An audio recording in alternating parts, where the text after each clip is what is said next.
Well, we knew the council cuts were coming, but now for one county at least, we know the details. Other councils have already given us some indication of what lies ahead. A month ago, Suffolk caused a storm when its leaders said they wanted to outsource almost all of their services. And last week, Hertfordshire announced they would have to shed more than 1,000 jobs as part of their shake-up. But Norfolk is the first council in this region to spell out its plans in detail, department by department, line by line. Among the headlines, the authority would shed 3,000 jobs, of which fewer than two-thirds are likely to be switched to the private sector.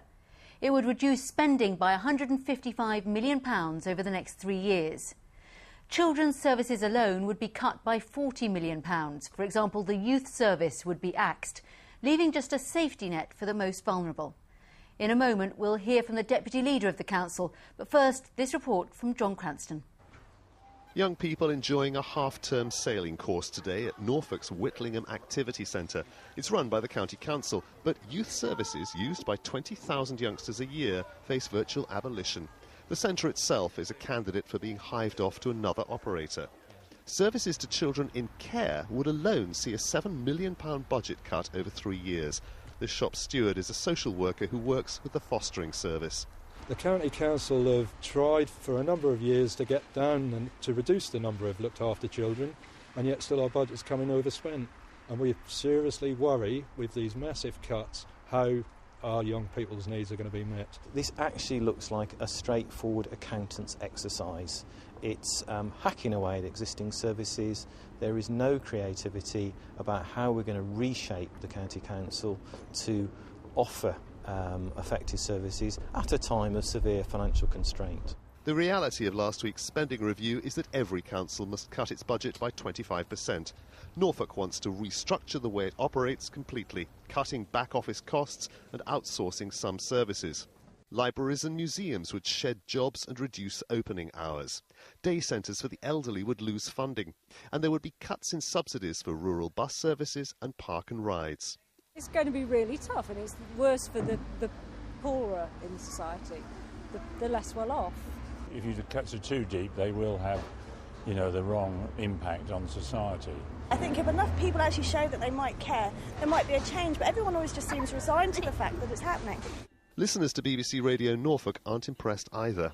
There's various examples of where privatisation of services has been an absolute disaster. People are frustrated by the fact that the cuts are going to mean big changes to rural transport, but the one thing that got people's goats this morning on the phone in was the fact that the leader of the County Council and indeed the chief executive of the County Council, who's paid £212,000 a year, are both on holiday when the cuts were being announced. The County Council is consulting the public over which services should be given priority. Opponents believe the exercise will carry little sway. John Cranston, BBC Look East. Well, earlier I spoke to the Deputy Leader of the Council, Ian Mackey. I put it to him that while they have to find massive cuts, under these proposals, many vulnerable people, including children, will be hit.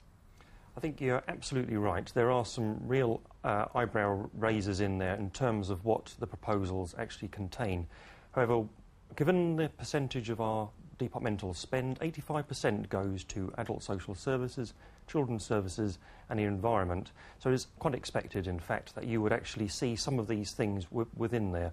But we are using our resources, which will be left, to focus in on those core statutory duties, which is safeguarding children, safeguarding vulnerable adults. You mentioned statutory duties there. That is something that comes out a lot in this document. You want to avoid being in breach of your statutory duties. That basically means you want to do the bare minimum possible that you have to do for these people. Well, we would always like to do exactly more than the bare minimum, and that's what Norfolk has been doing. But where we need to position our council, not just here in Norfolk, but across the piece, is what we can do in terms of the bare minimum and what we can add on. But we will be looking at a range of different ways in which to deliver some of our services.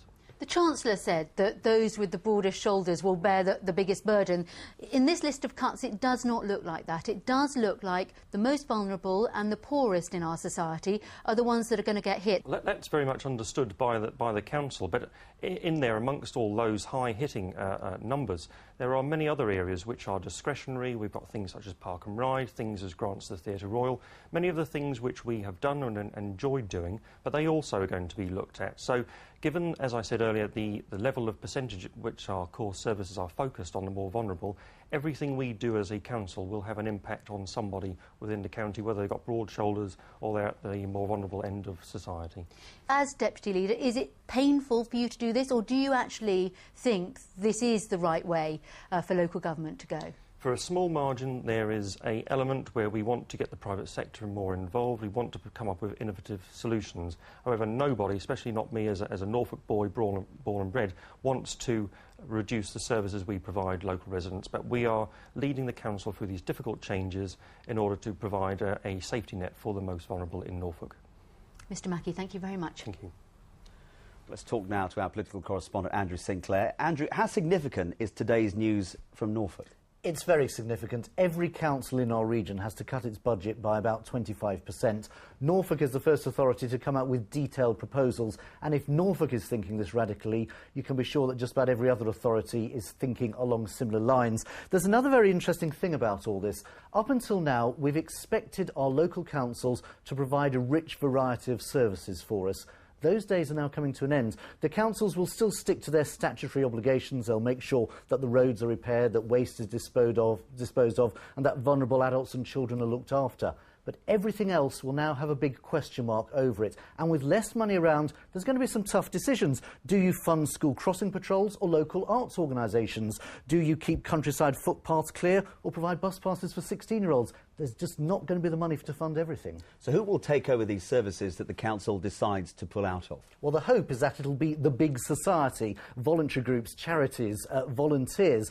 The problem is no one actually knows if these people will take over until the cuts actually begin to bite. Now, if charities can be found to take over youth centres and local ramblers can be found to keep countryside footpaths clear, that'll be great. We might not even notice any difference. But what if they don't?